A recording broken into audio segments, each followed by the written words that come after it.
మీలో ఎంతమందికి ఈ విషయం తెలుసు? మీరు ఎప్పుడైనా న్యూస్ పేపర్ చివర్లో కనిపించే చిన్న చిన్న రంగుల డాట్స్ గమనించారా?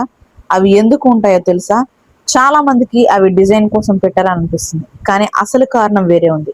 న్యూస్ పేపర్ ప్రింటింగ్ లో CMYK అనే 4 రంగులు ఉపయోగిస్తారు. అవేంటో తెలుసుకుందాం. అవి cyan, blue, magenta, pink, yellow, black. ఈ 4 రంగులు కలిసి పేపర్ మీద ఉన్న అన్ని ఫోటోలు, అక్షరాలు, డిజైన్లు ప్రింట్ అవుతాయి. అయితే ప్రింటింగ్ సరిగ్గా జరిగిందా లేదా అని చెక్ చేయడానికి ప్రింటింగ్ మిషన్ దగ్గర ఈ చిన్న రంగుల డాట్స్ వేస్తారు. ఒకవేళ ఏ రంగు సరిగా ప్రింట్ కాకపోతే ఆ డాట్ చూసి వెంటనే ప్రింటింగ్ ను సరిచేస్తారు. అందుకే న్యూస్ పేపర్ చివరలో మీరు చూసే ఆ చిన్న రంగులు ప్రింటింగ్ క్వాలిటీని చెక్ చేయడానికి ఉపయోగపడే గుర్తులు. మీరు ఎప్పుడైనా దీనిని గమనించారా? కామెంట్ చేయండి. ఇలాంటి ఇంట్రెస్టింగ్ ఫ్యాక్ట్స్ కోసం సబ్స్క్రైబ్ చేయడం మర్చిపోవద్దు. లైక్ చేసి ఫ్రెండ్స్ అండ్ ఫ్యామిలీ మెంబర్స్ కి షేర్ చేయండి.